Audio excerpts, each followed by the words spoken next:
Hi guys, Mrnewmobile here. Please subscribe followed by the bell. So Apple is said to bring massive changes to the camera department on the iPhone 13 series set to launch later this year. Now, the latest report claims that the Pro models of the iPhone 13, the iPhone 13 Pro, and the iPhone 13 Pro Max, will sport an improved ultra-wide-angle camera with autofocus compared to the current fixed-focus lens. The new addition to the iPhone 13 Pro models will give them an edge-like wide-angle and telephoto lens and will also offer users the ability to adjust the lens for focusing. Apple analyst Ming-Chi Kuo, in a new investor note, has claimed that the massive camera improvements on the Pro models of the iPhone 13. Kuo adds that the improved ultra-wide lens with autofocus will help with sharp results.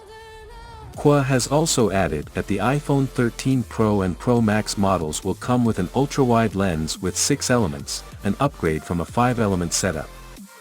The new enhancements on the iPhone 13 Pro models should help Apple further take the lead in the camera segment against the competition from Samsung and others.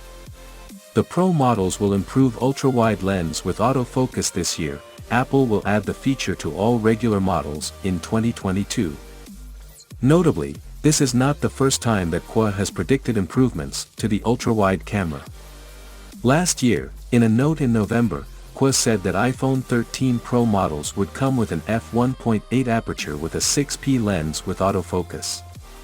The current iPhone 12 series comes with an f2.4 aperture with a 5p lens with a fixed focus. Apple has started putting together shipments of passive components required for iPhone 13 series production.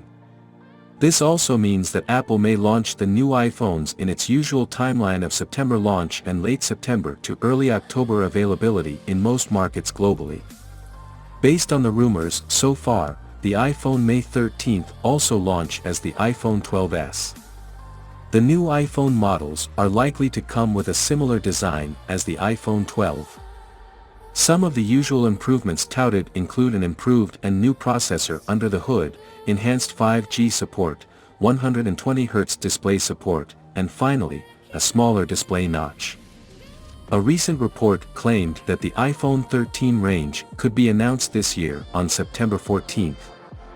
So for me, at least by far, the biggest new feature is the 120Hz display. I know some of you are like, well, 60Hz is fine too, and, to be honest, it is, but once you've used a phone with a 120Hz panel, it is honestly very difficult to go back. The best part about 120Hz is that you don't actually need a lot of processing power to implement it.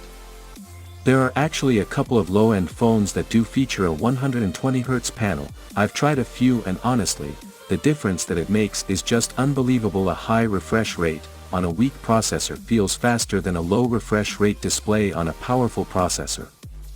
So I can only imagine the difference that this will make on the iPhone 13, where we have the insanely powerful A15 chip plus the already fluid iOS animations.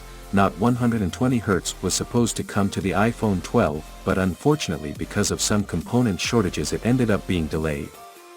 So Apple is 4 years behind the competition here, which is quite sad because they used to be at the forefront of innovation. But anyway, this is the feature that I'm excited about the most in terms of the iPhone 13. The feature is the always-on display, and here's the thinner. I've been a massive fan of the always-on display that Samsung added to their Galaxy S series. That was actually my first phone.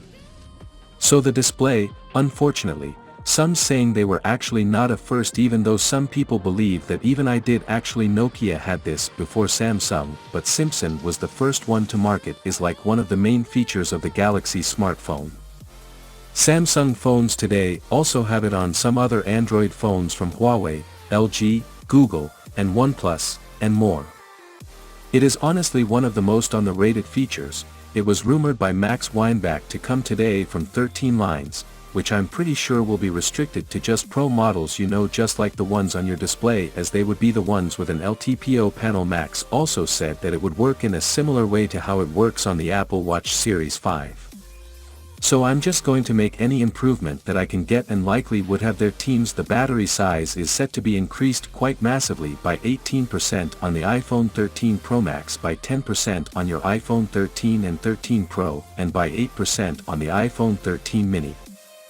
iPhone's 13 Pro Max will be thicker by 0.26mm as well as heavier, both of which seem to be a direct result of those larger batteries, and I mean it does of course make a lot of sense for Apple to increase the battery sizes, as that 120Hz display will indeed require more power when it's running at the full 120Hz, and the reason why I said full 120Hz is because since this is an LTPO panel, it will be able to dynamically adjust its refresh rates based on the content that you're watching, so the battery life will be affected.